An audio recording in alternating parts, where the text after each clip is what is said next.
On Taking the Ring to the Crack of Doom by Edward Minton. As Horatio was told, there are more things in heaven and earth than were ever dreamed of in our philosophy. Pilate's question as to what truth is, therefore, was in one sense a really ridiculous question and deserved the silence it received. All the knowledge in the world after 2,000 years of discovery is but a very small fraction of the full answer. Inquiring after the nature of truth requires a more specific and particular identification of the truth, which may be required before, as St. John promised, we shall know it and it will set us free. We are desirous of incarnating that right order in social arrangements known as social credit, that efficiency in terms of human satisfaction that will allow the right order in social arrangements for the attainment of a just, harmonious, abundant and loving life to be enabled for all, both for each person and in our associations with each other. In this we are opposed. Those who do not believe that a higher social order is possible, usually because of an insistence upon the wickedness of men, see social control as the hope of the world, and usually themselves as the best agents for its administration. So social creditors need to be thinking smarter about releasing the truth we seek before we urge ourselves and others to act more enthusiastically.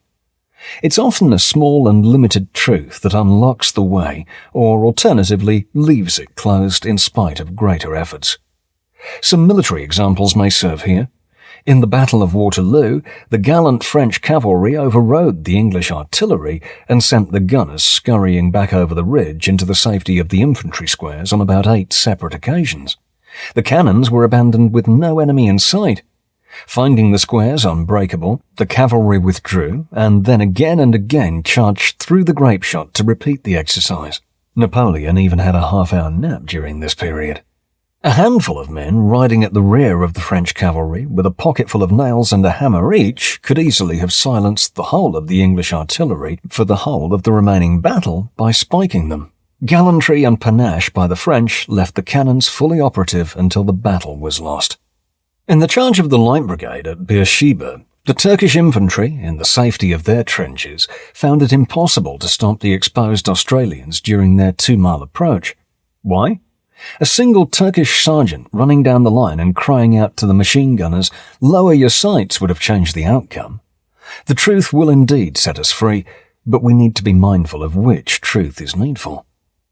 Social credit is cluttered with truths that are no less true or worthy of our attention, or to be had and held with profit for the fact that they are irrelevant to delivering victory. Ancillary truths need to be differentiated from critical ones. Which is the truth that, if applied now, will deliver a social credit victory and set us free? There are many ancillary truths held within social credit. Will the truth that banks create credit, that powerful interests seek a unipopular world, that Zionism is a strong lobby, that party politics is a trap for the unknowing, that the media is largely enslaved to moneyed interests, or that Western Christian values are under attack bring freedom? Will counting our enemies count? Alas. All ancillary truths may be known with profit, provided one thing only, that they don't preoccupy and distract us from any needful critical truth or objective that can change defeat into victory. We need that pocketful of nails, or the words "lower your sight," otherwise the grand and great realizations may never be given form. Yes, a critical truth is on offer. The smaller a critical truth, the greater and more powerful it can be, precisely because it is a small matter, and, being so, is the more easily doable. Small and obviously logical, though social credit's critical truth is, it is still quite beyond the resources of public advocacy of the movement. Still, we might as well make it known.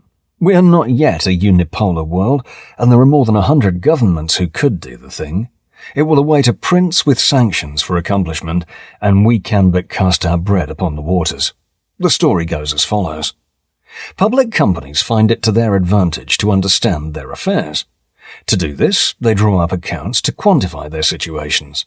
These are called balance sheets and profit and loss accounts. It's difficult for even quite small enterprises to understand their affairs without them, and absolutely impossible for larger ones to do so.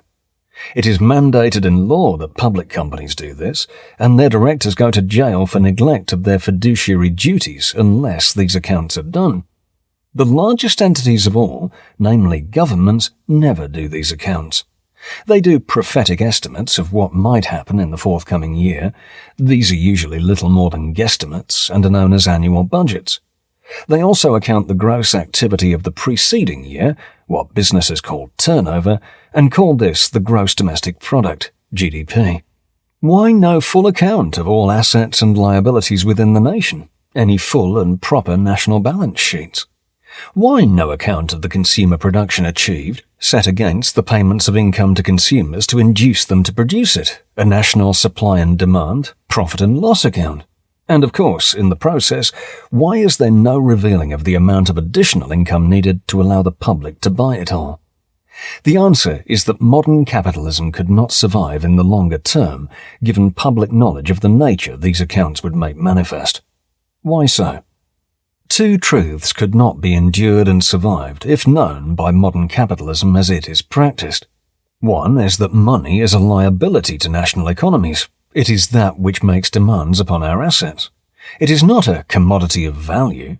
More particularly, when the farm is sold to a foreign entity, an asset to this value is lost to the national balance sheet. Foreign exchange to the same value is obtained as an asset to the balance sheet. However, since the farmer has to be paid for his farm, counterpart funds have to be issued against the balance sheet to pay him.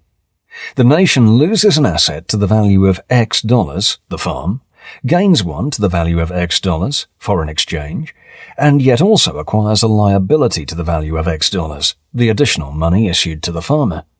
The national balance is diminished by X dollars.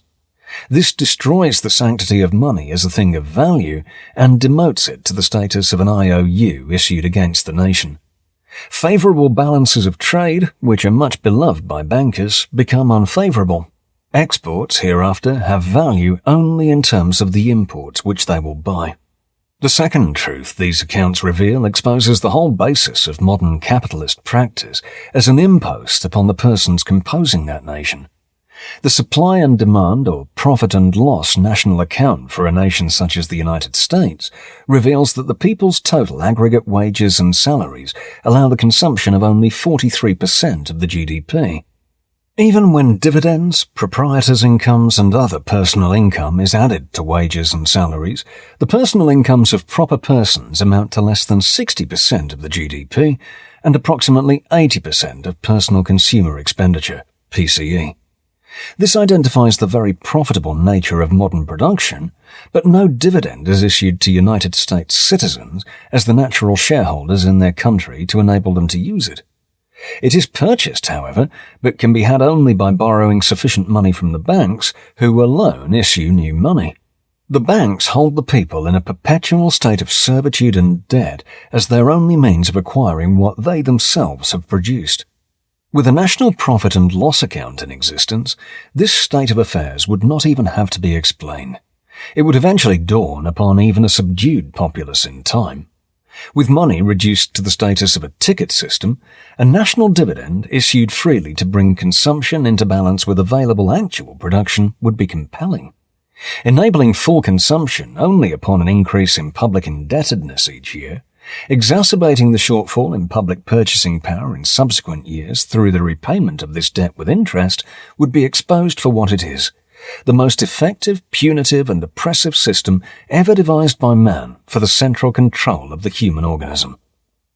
The future of the world is going to be decided, for the better or not, by nothing more than an arrangement of abstract numbers.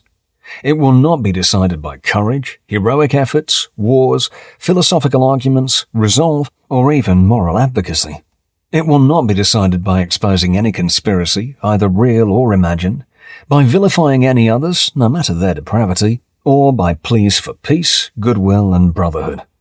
Even love may be impotent in the face of well-meaning men with misconceived abstract ideas about what can only be a horrible millennium-long unipolar world if such men retain their current sanction to place all the world into debt. Yes, it is stranger than fiction. We need to do the numbers. Only the accounts will set Mankind Incorporated free from social mismanagement.